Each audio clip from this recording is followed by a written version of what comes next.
Hi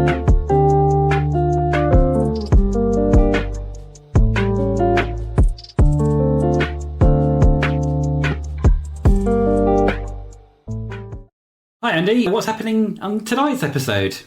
Yeah. Oh, tonight we've got a script read of your terrible pizza script. Yeah, it was mentioned in the first episode.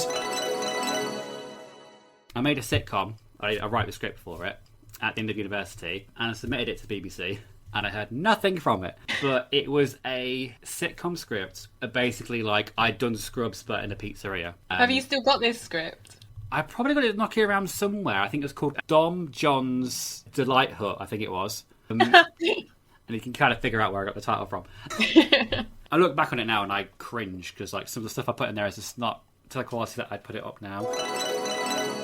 It's a terrible pizza script, and because we got to episode 10, I thought what better way to celebrate it than have an actual table read of this terrible script with all of my friends.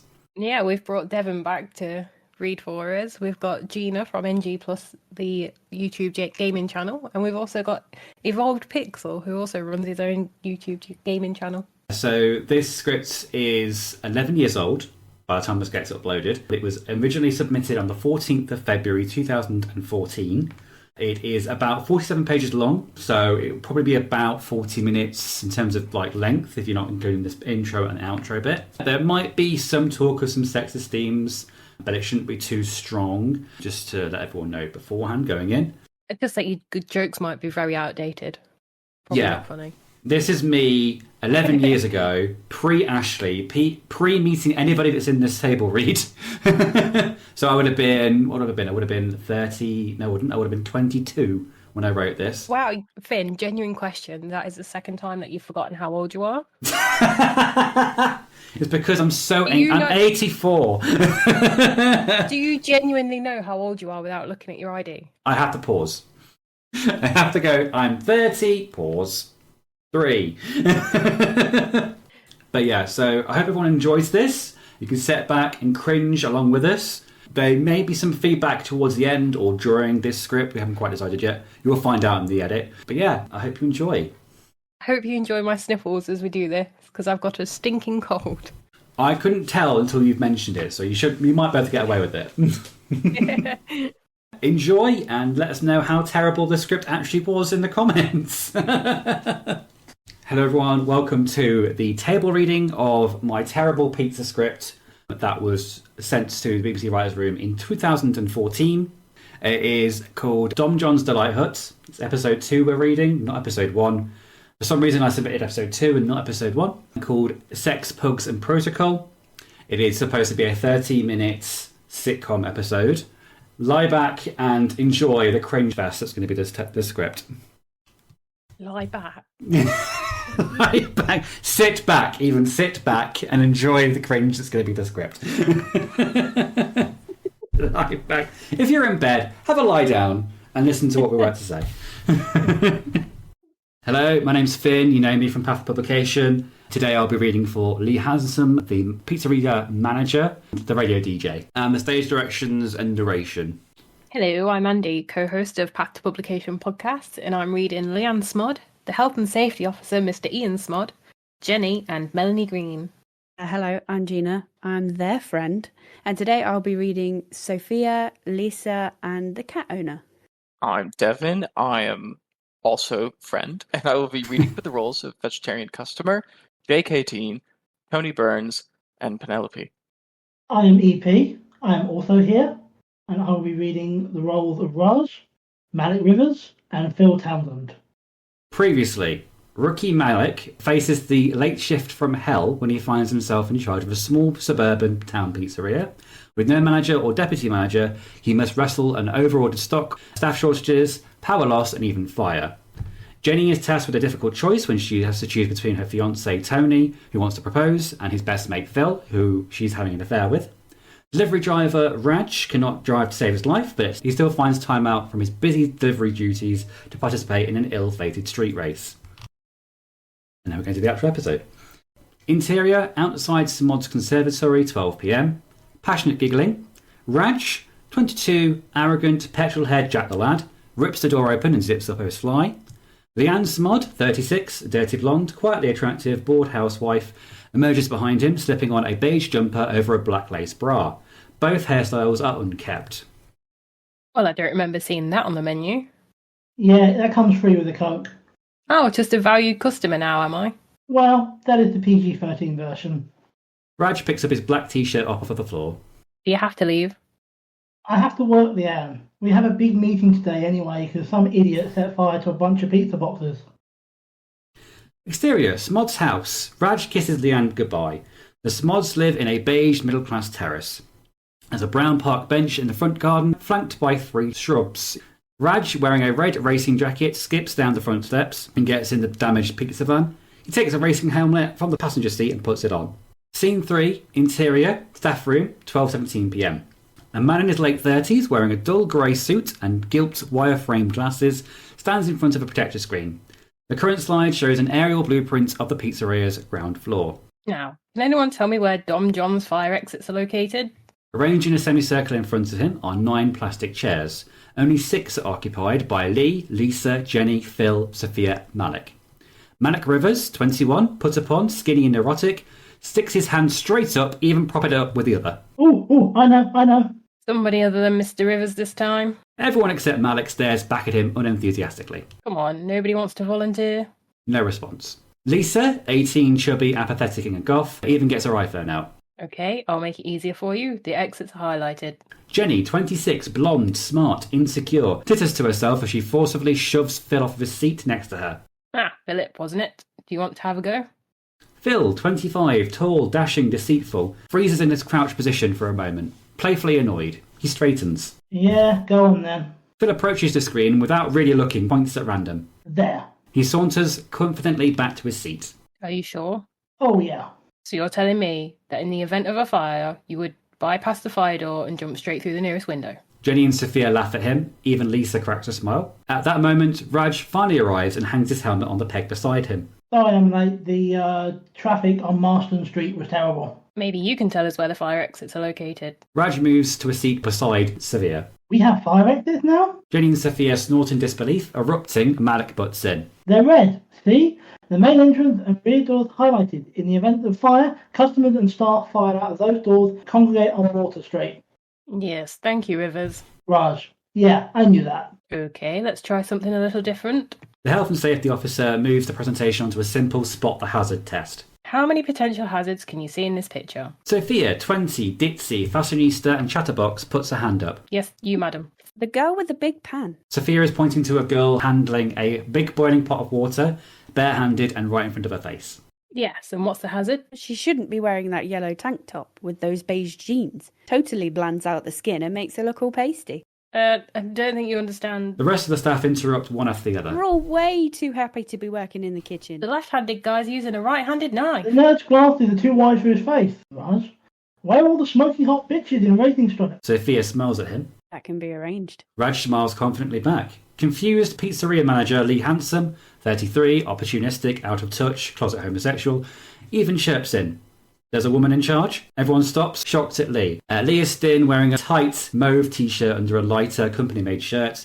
Loose and open, he wears brown moccasins and pale corduroy pants. Well, there is. Frustrated, the health and safety officer clicks off the presentation. Okay, everyone, that's enough. Phil hovers above his seat. Good. Can we go now? Not yet. Phil drops impatiently back down. I'm not completely satisfied you truly realise the potential dangers you present to yourselves and each other in this building. What are you proposing? If you'll sanction it, I'd like to observe your employees for the rest of the day. The staff groan in disapproval. Lee remains reticent. Just until I am confidently happy you guys can put my words into practice. The staff continue to moan. Lee mulls it over. Sure, what the hell? What's the worst that can happen? Thank you. You're all free to go. Jenny, Phil and Lisa all get up first and file out. Lee places a hand on Malik's shoulder as he rises to leave. I need you in my office. Interior, Lee's office. Lee's office is tidy and organised. The walls are bare, painted lilac except for the rear wall behind the desk, which is white. A long bay window sits along the rear wall, partially hidden behind metal blinds overlooking the street outside. Advertising posters adorn the left and right walls, and a large notice board hangs on the other wall. Lee's youthful face peers suspectively at Malik. What's the most undervalued client demographic at this pizzeria?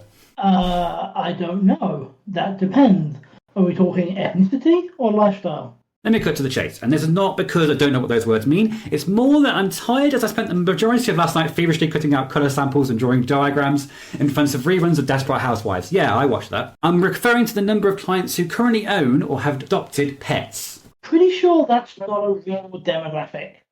Well, whatever it is, I've just been on the phone to Robbie, you know, the one that runs Dom John's in the next district. No. Well, anyway, I've been spitballing an idea that might just bring home the bacon if you don't pardon the mediocre pun. What, like a client drive? Gold star for Mr. Malik. Now, I've just been noting down a few ideas.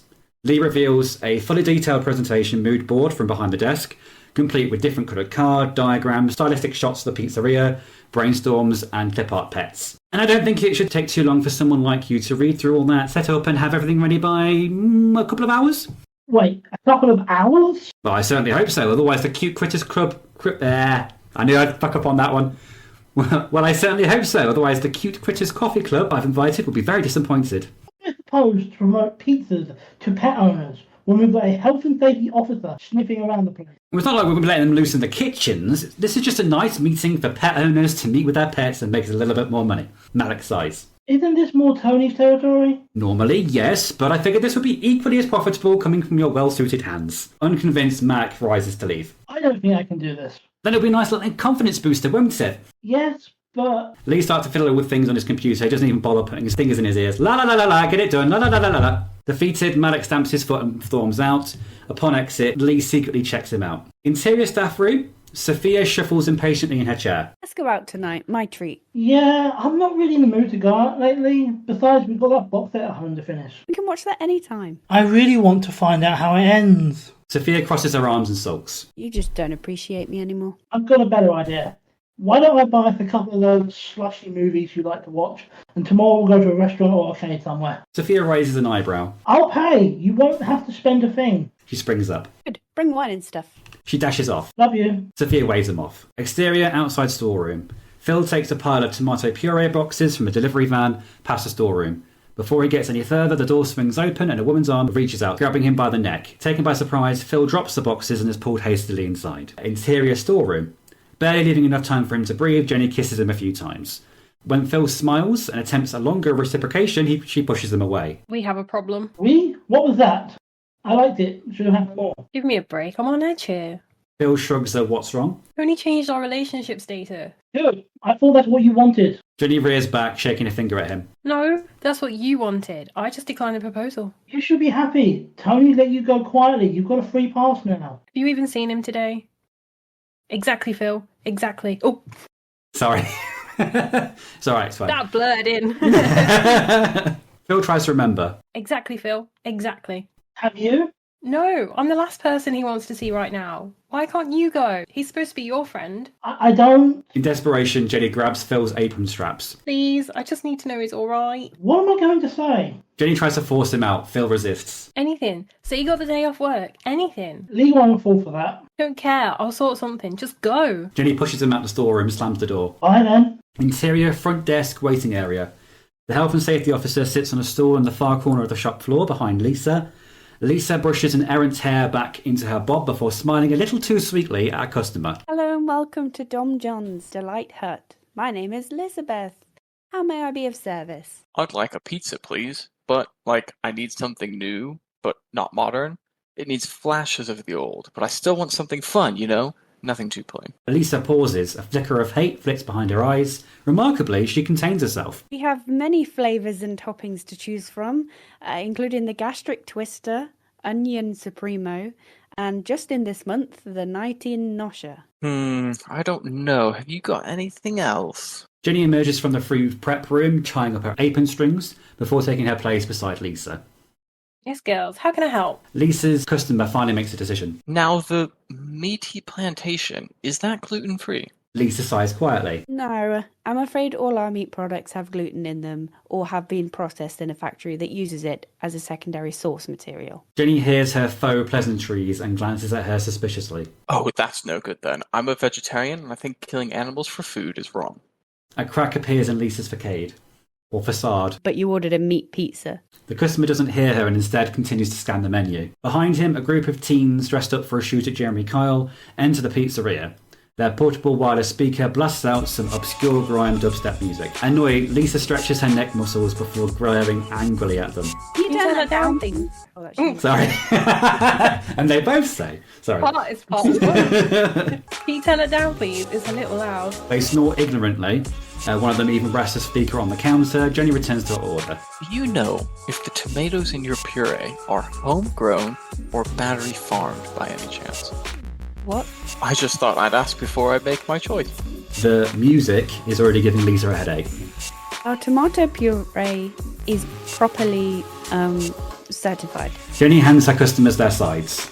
Sorry, I think I'm going to have to ask you to turn that down just a little bit more. It's still too loud. The teens retaliate by turning up the speaker. Lisa's black fingernails grip the counter tighter. Thank you. Lisa's customer shouts over the noise. Can I have the margarita without the cheese, red onions, pineapple, green olives, peppers, and jalapenos? The teens laugh moronically with one another. What were those last two again? At the back of the shop, Lee emerges from the food prep room. Interior, topping shelf, shop floor. Lee is momentarily distracted by the music. Holy hell, what studio faced bankruptcy to produce that garbage? What do you need, Mr. Handsome? Please, call me Lee. I thought I could give you a tour of the storeroom and delivery services. Interior front desk waiting area. The health and safety officer takes Lee's hand and stands up. I said they'll be ready in 10 minutes. She senses movement from behind her, instantly knows who and what it is. The health and safety officer crosses the room and leaves with Lee via the food prep room door. As soon as it shuts behind him, Lisa erupts like a severed artery. She grabs the speaker from the counter next to her. Hey, that's mine. Without hesitation, she hurls it across the room. It makes contact with the door frame and immediately smashes into pieces. The noise is dead. No, man, my tunes. The teens rush to salvage their fallen tech. Have a nice day. As Lisa returns to her post, Jenny holds up her palm. She returns the high five. Exterior, Tony's flat, 12:51 p.m. I don't know why it says 51. It could be any number, but whatever. Tony lives in a student flat just off the town centre. The front lawn is dark and untidy with a tall bush on the right-hand side. Phil rings the doorbell. Nothing. He rings it 3 more times consecutively. No answer. He knocks. Tony? Tony? It's Phil. Still nothing. Tony! Get your pissing ass out of bed and answer the door! Silence. Defeated, Phil walks off. He spots a crushed lager bottle on the path ahead and boots it into the bush beside him. Tony, off screen. Ugh. Tony? As Phil gingerly approaches the bush, he sees a foot shift away. Circling around, he sees him. Or the majority of him, anyway. Is that you? Tony's lying face down behind the bush. His head has disappeared underneath the foliage. Another empty bottle of lager rests in his hand. What did you get up to last night? Tony rolls lethargically onto his back. He takes the bottle with him. Come on, mate. You can't stay under there all day. Let me help. Tony hurls the empty bottle at him. Phil ducks to avoid it. I guess things didn't go too well then. With Jenny. Angrily, Tony staggers to his feet. His suit is muddied with grass and dirt stains. Don't you dare even say her name. He swings a punch at Phil, who swiftly blocks it and pushes him away. Tony stumbles to the ground. Sorry, I was only asking. Tony rises up again, swings, misses, fails. Cut it out. No, I don't want to. Toby he rubble tackles. Tony rugby tackles Phil to the ground. Phil pushes him away. God's sake, Tony, I'm not fighting you. I don't care. Phil charges on him again. Phil stops him with a swiftly placed foot to the jaw. Tony recalls with a yelp and rolls away. Have you finished now? You didn't come into work today, damn it. Jeez, we were worried about you.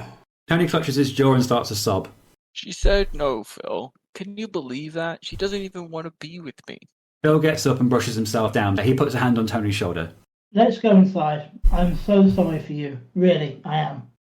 Exterior corner shop, 1 p.m. Raj's damaged pizza van scrapes past the parked car and pulls up in front of the corner shop. Interior corner shop.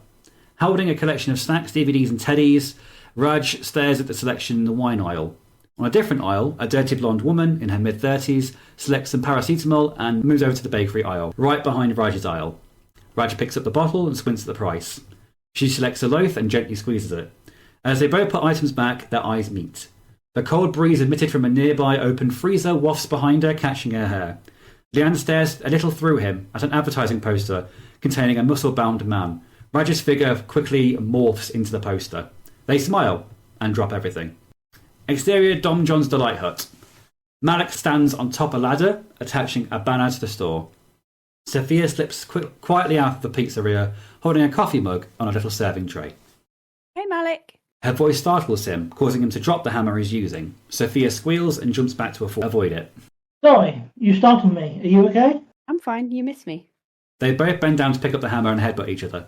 Sorry. Sophia picks up the hammer. She follows it up with the mug of coffee. What you could do with a pick-me-up. Malik takes both and ascends the ladder again. Somebody's in a good mood today. Someone might just have the best boyfriend ever. Lucky for some. I think I'll need more than a sympathy coffee to make my day better. Well, if you like, I can go up and get you a pack of digestives. I think they're digestives. They could have been rich tea. Malik spits out the coffee. Ah, that's awful. Never mind. So what's this? Another one of Lee's harebrained client-fleecing schemes. There's a short, awkward pause. Sophia senses something in him. That's not just it, is it? I'd be more upbeat if my job wasn't on the line as well. What? From him? Nonsense. I heard you answering questions in there. If there's anyone who knows about the safe, harmonious running of the place, it's you. He smiles. I almost burned the shop down. You're standing, isn't it? Malik starts to make an agreeing gesture.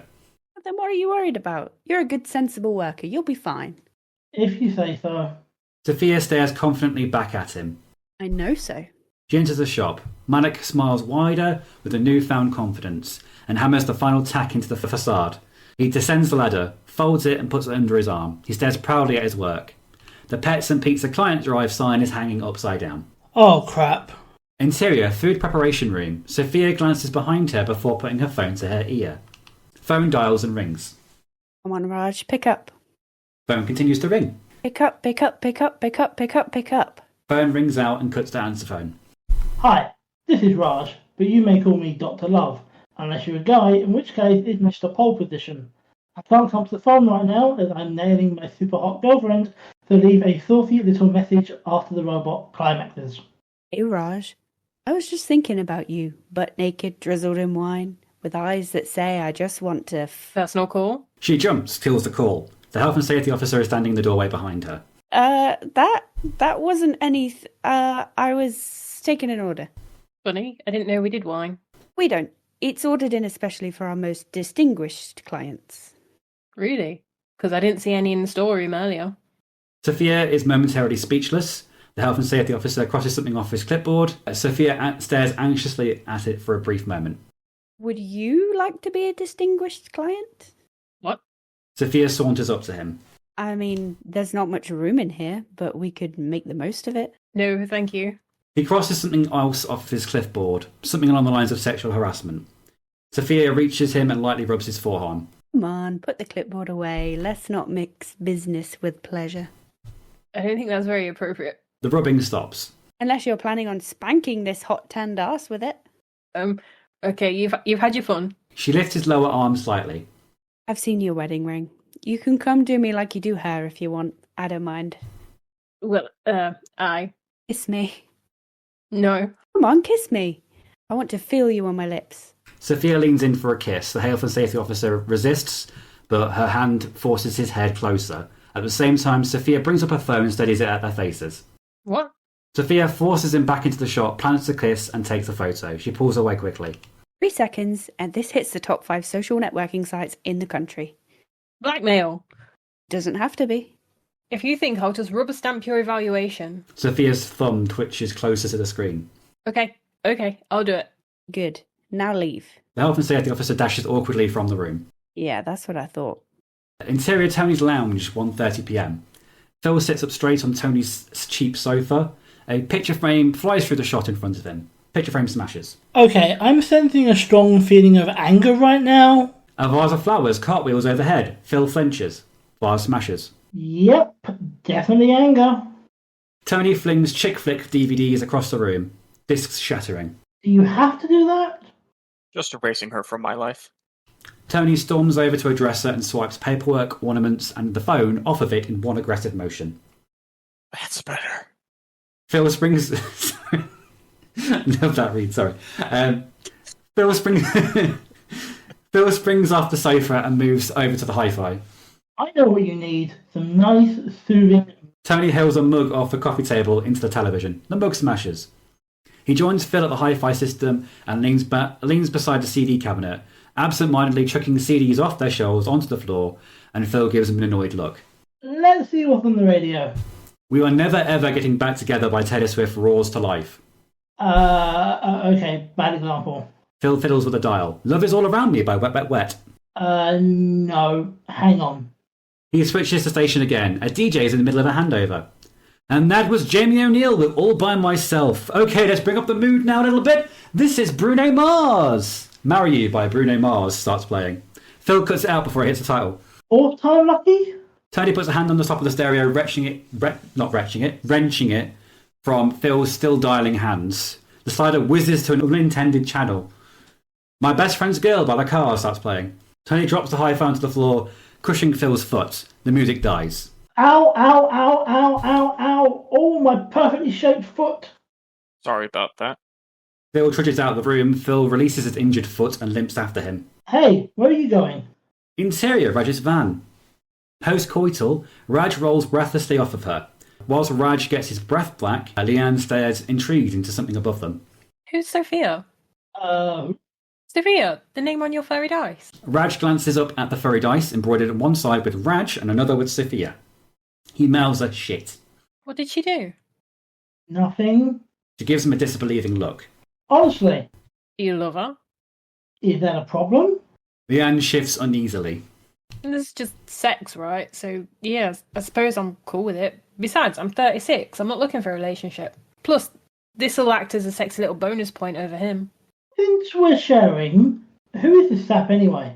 Anyone I know? He works at the council, so probably not. Raj starts to get up. Right. Back to yours? Leanne gives him a dirty grin. Interior staff room, 2 p.m. The staff room is set up for the client drive with a small battalion of plastic chairs in the centre of the room, surrounded at the far corners with buffet tables. Malik holds a clipboard as he circles the room making checks.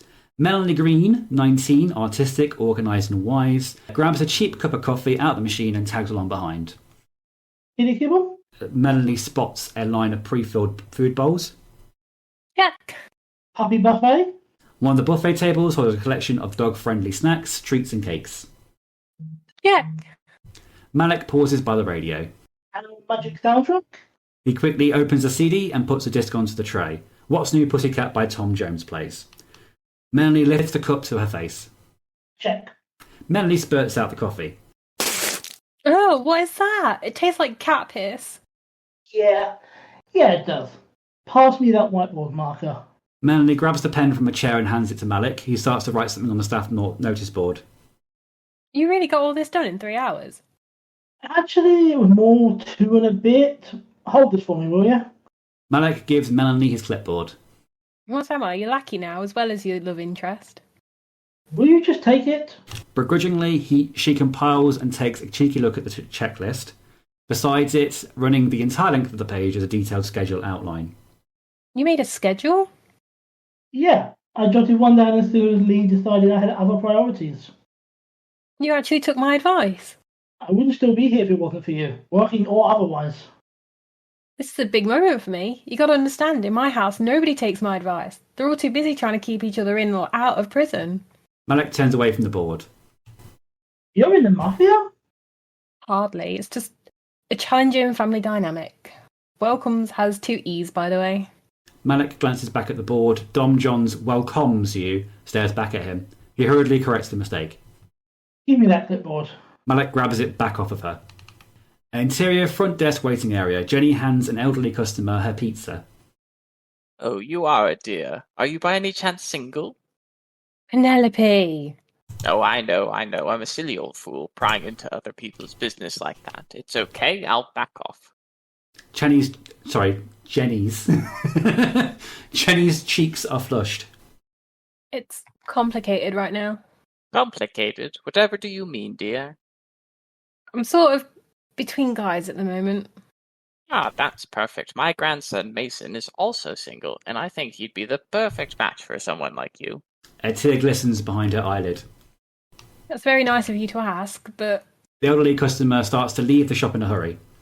Mark my words, if he doesn't put a ring on your finger, no one else will. Oh, I'm so excited. I'll go home and call him right away. Jenny closes the register and blots out the tear. She turns away from the counter and covers her mouth with her hand. She starts to sob quietly. Sophia, at the dispatch phone, sees her and ends the call. She dashes over and puts an arm around her. Jenny, what's wrong? Jenny sobs louder and she buries her face in Sophia's chest. Come on, you can't stay here like this. Come on, you come in with me. Sophia steadies her into the next room. Exterior goods loading bay. Once outside, Jenny pulls away and breaks down beside the back wall of the shop. Is it something Penelope said? Jenny continues to bawl. You shouldn't take any notice of the old bat. What does she know? Fenny. Jenny fires a pained glance at her. Couldn't care less about Penny. Jenny continues to cry. Then what else is it? I can't. More sobs stifle her out. Sophia goes over and puts an arm around her. All right, you can tell me. Jenny's sobs quieten. Slowly, she turns to face Sophia. Me and Tony aren't together anymore. Jenny continues to wail over Sophia's shoulder. Broke up with you? She doesn't reply. Interior upstairs landing outside Tony's bathroom.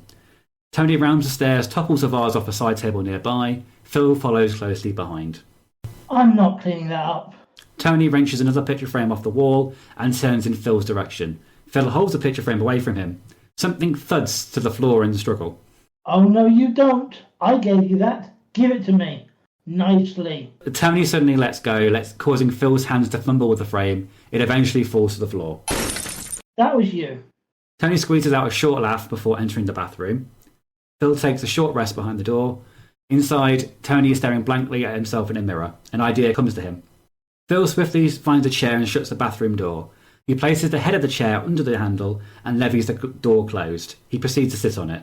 Tony's banging causes the door to shake. Now, I know you're angry I did this, but it's for your own good. You're not coming out until you've sobered rational thought. The banging returns louder. The door shakes, threatening to topple Phil, but he just digs his heels into the carpet. Call off. A mobile buzzes nearby. Phil sees Tony's mobile light up on the floor in front of him. It's Jenny. Exterior goods loading bay. An agitated Sophia waits impatiently on the other end. Phil, off screen. What are you doing? I told you not to call. I'm handling it. You've got a nerve, you know that. What sort of despicable weasel breaks up with someone after they've just poured their heart and soul out in a proposal? Jenny starts to sob again. Wait, who is this? Don't you dare play dumb with me, Tony. You know what you've done, you fucking arsehole. Sophia? Is that you? Oh, beginning to remember now, are we? Well, let me tell you now, this detached, nobody act ain't fooling anyone. Sophia, it's Phil. There's no use Wait, Phil? What are you doing at Tony's? At Phil's name, Jenny springs out of her melancholy state and lunges for the phone. That's okay, Sophia. I can take it from here. Sophia holds it away from her. Are you sure?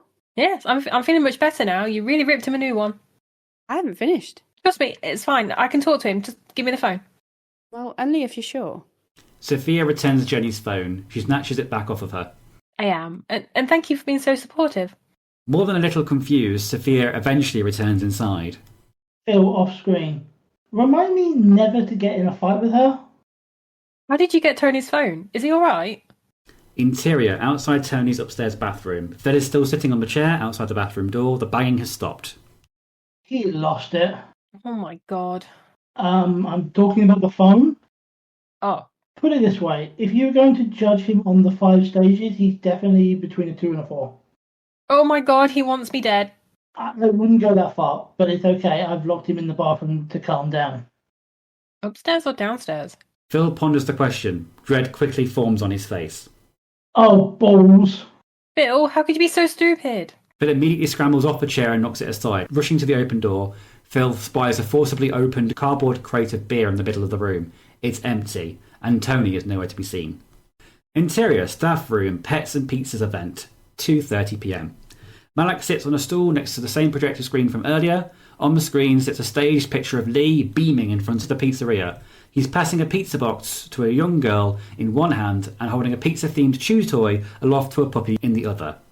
10 or so pet owners sit on chairs in front of him next to their pets. Here at Don John's, we care about man's best friend and cat's best manservant. Malak forces a chuckle. Embarrassed sniggers follow from the guests. He moves to the next slide, on which shows 2 digestion diagrams. Because when you're good to your stomach, you want to pass on that goodness to your pet too. A Persian cat owner with a white fur coat leans over to a long-haired man with a bloodhound and whispers in his ear. Is that man in all of these?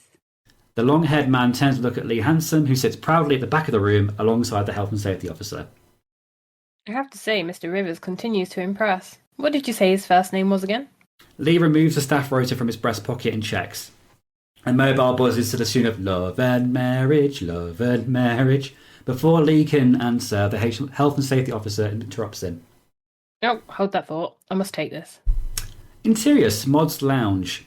Familiar, mischievous giggling. As we pan slowly across the room, we see clothes littered haphazardly on furniture, impatient knocking from outside, ornaments and pictures knocked over, house phone ringing repeatedly, a bottle of cheap white wine sitting in a bucket of ice. Finally, Raj's topless body pops up from behind the sofa. What do they want? Leanne props herself up underneath him. Decorators. They're early. They're supposed to be doing the bedroom. They look impatient. She sits up and rises to a low crouch. Oh, they can wait. Come on, come on. Raj takes her hand and follows her upstairs, more giggling. Interior Dom John's stairs. The health and safety officer looks concerned as he holds the phone to his ear. The latch is on. Are you sure she's not answering? No, don't do that. She's probably in the back garden. All right, I'll be right over. Lee appears at the stairs above him. How strange. I have decorators waiting at home and they can't get in. Do you mind if I... Not at all. The health and safety officer makes a swift exit. Hurry back. Tony's upstairs bathroom, 2:45 p.m. Phil scans anxiously around the room. Well, how was I supposed to know that? It's a secret stash for a reason, you know. Phil wanders over to the window. No, I don't know which way he went. He spots something floating in the alley outside. Oh God, oh God, oh God, oh God, oh God. Phil pulls the phone away from his face. What? Phil, tell me, what's wrong? I didn't know which way he went, but I know where he's going. Where? A fresh plastic beer ring dances on the concrete below him. Tony's on his way to you. Exterior alley behind Smod's house, 3 p.m. The health and safety officer pulls up behind Raj's pizza van and gets out. Interior Smod's hallway. The health and safety officer mutters to himself in disbelief. He blanks a racing jacket lying on the floor as he goes to the door. Sorry guys, the bedroom's just up the stairs, second door on the right. Interior Smod's bathroom. Raj and Leanne are canoodling in the bath. Interior Smod's hallway stairs. The health and safety officer turns, notices an unfamiliar racing jacket and hangs it up, and then proceeds to the stairs. Leanne, darling, are you there? Interior Smod's bathroom. Muffled shuffling of feet from outside. His words are almost indistinguishable. Did you hear something? Smod's upstairs landing. Mr. Smod is already at the top of the stairs. Lee, it's Ian. Where are you? He sees a man's sock on the bathroom door handle. That's not mine. Mr. Smod stops by the door. His hand moves gingerly toward the handle. Inches away, the door swings open, smacking into it. Ah! Leanne stands on the landing, dripping wet and wrapped in a towel. Oh, this is going to be fun. Leanne. Oh, sorry. Are you all right, Mr. Smod? No, you silly woman. Leanne. Oh, sorry, Ian. I didn't see you there. So, what are you doing here, Mr. Smod? Oh, you left the decorators waiting. Leanne. Oh, was that today, Mr. Smod? They've been outside for 40 minutes. Didn't you hear them? Leanne. No, I was in the bath. There's a short pause. Sound of bath products hitting the floor. What was that? Leanne throws herself on the door, blocking the entry. Nothing. Interior food preparation room. The back door slams open. A long male shadow stretches across the floor. Interior landing outside Smod's bathroom. Mr. Smod's mood starts to darken. Mr. Smod, is someone in there? Leanne. No, I mean, it's probably just a bird, Mr. Smod. Then you won't mind me looking then, will you? Leanne. Oh, but I do. There's women's stuff in there, Mr. Smod. Lee, we've talked about this. Leanne. Ian, there's nobody in there. A low thud from outside. Raj, off screen. What? You little... Who is that? Let me see him with my own eyes. Mr. Smod wrenches her away from the door. Leanne. Ian, no, stop. Exterior, Smod's back garden, conservatory roof. Raj leaps from the conservatory into a bush below. Ow! Interior, food preparation room. Heavily inebriated, Tony staggers across the room. He bumps into counters and knocks boxes onto the floor. Exterior, Smod's back garden. Mr. Smod appears in the window above. Come on then, you home wrecker. Come on out where I can see you. Nobody makes a fool out of Ian, Smod. Interior, Smod's bathroom. Leanne throws a bar of soap at him. Her initially fearful demeanour has somewhat hardened. Leanne. Oh, anyone can make a fool out of you, Ian. Mr. Smod. Shut up. Leanne. What kind of surname is Smod anyway? That's what my friends say. If you ask me, it sounds like something you scrape off the inside of a chimney or the bottom of your shoe. And by looking at you, I wouldn't be surprised either. Mr. Smod. You said you liked the name when you married me. Interior food preparation room. Tony leans heavily onto the shop floor door and takes a quick breather. He then proceeds to push through it. Mere seconds pass before he returns, pushed back by the combined might of both Jenny and Sophia. He makes little protest as he's dragged back outside. Interior Smod's bathroom. Mr. Smod sees Raj in his peripheral vision. Gotcha, you little son of a...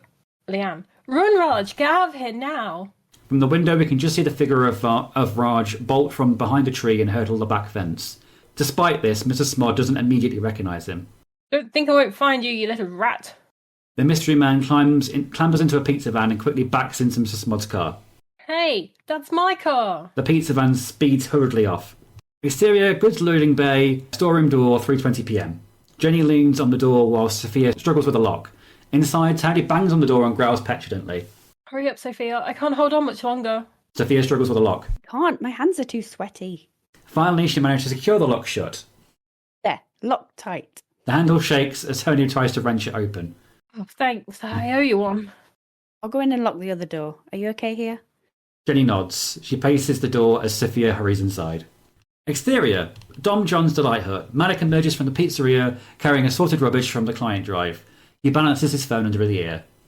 Melanie? Yeah, it's Malik from Don John's. He pauses. That's how I would address myself on the phone while I'm still at work. He moves off again, heading towards the wheelie bins. It actually went really well. There were no interspecial disputes of any kind. 6 of them are even thinking of holding a permanent meeting here. He precariously opens the bin lid. A horn blares in the distance, followed by a sound of cars fender bending. Malik glances down the street as he offloads the rubbish into the bin. He doesn't see anything. Sorry, what? Oh, that's just some insurance premium shooting up. I swear that the traffic around here is getting worse by the day. Exterior goods loading bay storeroom door. Jenny finally stops pacing and faces the door. The handle still shakes periodically, but Tony's snarls have subsided. She takes one deep breath. Okay, look. What I did to you in that restaurant was unforgivable. I know that now. It must have been terrible for you to see me leave like that. But I'm sorry, okay? I mentioned it at the time that I didn't want there to be any bad feelings between us. The box is being kicked across the storeroom. What we still have was so great. There's no reason for us to spoil it now. I don't know. Maybe last night was a sign that we should just focus on where we are as a couple before we think about any major leaps into the future. Long pause. Don't you think so, Tony? Breaking glass, piles of stock hitting the floor, thin metal being punched. Despondent, Jenny drops to the floor. Exterior, Dom John's Delight Hut. Malik is still on the phone, less than a metre away from the front of the store. I was wondering, if you're not doing anything tonight, if you want to come to a pub quiz with me? Really? That sounds... Raj's speeding van drowns him out as he mounts the pavement behind him. He proceeds to brake a little too late, screech across the drive and clip the wheelie bins on the other side. The bins fall backwards, opening on Raj's bonnet and spewing Malik's rubbish into the drive. Malik remains frozen for a moment before turning round. I'll call you back. Raj darts out of the vehicle and glides past him. Raj, I was never here. Confused and annoyed, Malik watches him hurriedly enter the building. Exterior goods loading bay storeroom door. Tony continues to wreck the storeroom. Jenny bangs her head on the back of the door. Tony, don't do this. It's not your fault, okay? It's mine. I guess when things get serious like that, I just kind of panic and act out. Another patch of silence. Tony, off screen. Is there someone else? Jenny hesitates, momentarily lost for words. At that moment, a sedan pulls hastily up to the goods lorry's parking space. The still fermenting health and safety officer, Mr. Smod, exits the vehicle with Leanne in tow. Leanne. Ian, stop! Get back in the car! Mr. Smod. Where is he? Interior, food preparation room. Raj is hot-footing it through the room when he sees Mr. Smod through the window and immediately grinds to a halt. Looks left, looks right. Outside, the Smod starts to move off towards the food prep room. Fretful, Raj darts back the way he came, almost colliding with Sophia in the process. Hey, Raj. Exterior storeroom door. The Smods slam the back door behind them. Tony, off screen. Jenny. Jenny finally decides on an answer. No, Tony. There's nobody else. Exterior, Dom John's Delight Hut. Malik grabs the final bits of debris and disposes of them. Behind him, Raj bursts out of the shop. Malik! He turns. Mate, I'm in trouble. Malik, you're telling me? Are you trying to avoid the bin? Are you painting a giant bullseye on them and going for the hat trick? Raj, there's no time to explain. You've got to hide me. Raj glances back and sees Sophia enter the shop floor, coming right for him. Raj, quick, give me your apron. Malik, what? Why? Raj, I'll tell you later. Just give it to me. Malik hesitates. Malik, alright, but I don't know what you're going to do with it. Malik takes the apron off and gives it to Raj. Raj snatches it and tosses him the t-shirt. Raj, here, put this on. Interior food preparation room shop floor. Leanne tries to put herself in front of Ian. Just think about what you're doing. Mr. Smod shoves her aside. Oh, get out of my way. Exterior Dom John's Delight Hut. Bemused, Sophia pauses by the front door. Raj, what are you doing back here? Raj turns and goes over to her. He is now topless under Malik's apron. You know, I've been thinking about it all day and I've decided we should go out tonight. I mean, if the place is half as good as the outfit, I'm in. Raj smiles. Sophia lovingly holds onto his wrists. Raj glances back inside the warring couple already at the counter gate. He forces an over-enthusiastic snog on Sophia. What the? Raj? Oh. Sophia returns the gesture. As the Smods exit the store, Raj subtly turns his body away from them. Mr. Smod stares angrily at them for a brief moment before brushing them aside. He tries to cross the drive, focusing his full attention on Malik's t-shirt. You. Oh, hello there, Mr. Smoot. Cut to Malik's POV as Mr. Smod clenched fist fills the frame. Mr. Smod punches Malik. Cut to black. Interior staff room later that evening. Malik sits perturbed next to Raj, nursing a bloody nose. Thank you all for coming. I'm sure this won't take long. Lee stands up in front of them, holding a purple clipboard. First things first, some housekeeping. Tony Burns will be taking a week off following the news of his great-grand-uncle's death. Ginny and Phil sit one chair apart, Phil is scowling at her. It's short notice, I know, but until he comes back, I'm promoting Phil to deputy. Phil flashes an appreciative smile. Malik, what? Which brings me on to a bit of good news. Thanks to Mr. Rivers, our client drive went off without a hitch, and we've now got as many as 8 new clients, as well as an exciting new range of canine and feline pizza products. I think that calls for a round of applause. Everyone applauds Malik. Malik modestly waves them off. I also have the results of the inspection, and let me tell you, they're not as immaculate as I would have hoped. Whereas we scored highly on staff competence and general hygiene, the actions of their investigator on a certain 2 members of staff, Sophia converts her romantic gaze on Raj to a sheepish one on Lee, has forced the council to reissue us a further inspection to occur at a later date. The staff groan in disappointment. This will no doubt have to take place out of our own pocket, leaving me with nothing more to say than that Malik Rivers is totally responsible. The staff turn and glare at Malik. Hey. If you have any questions, I'm sure he'll be glad to answer them. Lee storms into his office. Don't look at me like that. I'm the victim here. The staff leave, grumbling amongst themselves as they barge past Malik. Guys, this isn't my fault. I didn't get punched in the face. I repeat, I'm the victim. Malik continues to protest his innocence as the room quickly empties. I'm the bloody victim. Malik is left alone in the staff room. Guys! Cut to black. Raj off screen. They're gone, Malik. Let it go. End credits. Woo. We got to the end. I have to say, I have never had a domestic with myself quite like that. Does it feel relaxing? Does it feel relieving? When it came up to it and you were like, "Oh, this is gonna be good," I sort of thought to myself like, "Oh, what's Andie doing? Improving lines." I know. It's like, this is going to be good. Oh, what she got off her sleeve? I looked down and I was like, oh no, it's the Smods. They're both me. Well, initially, like when we were trying to deciding characters, Andie was only going to be Leanne. But then, because we had to rejiggle the characters around, she ended up being both the Smods. And I was like, oh, it's fine. They're not going to be in that many scenes together. They're in about 3 scenes together. And I was like, whoops. Like, bulk of the action. So, did everyone enjoy it? Has anyone got any feedback or anything like that? I enjoyed it. It was better than I was expecting, because you've been downplaying this a bit. Thank you. How bad it was, and it really wasn't bad. Yeah, it was fun. Although Sophia deserves better. She does deserve better. She does. Raj is a player. I was okay with reading out almost all of Raj's lines, but I nearly burst out laughing when I had to refer to myself as Dr. Love. Oh god, yeah. Oh, God. I had to mute my mic at that point because I was laughing. You performed it very well.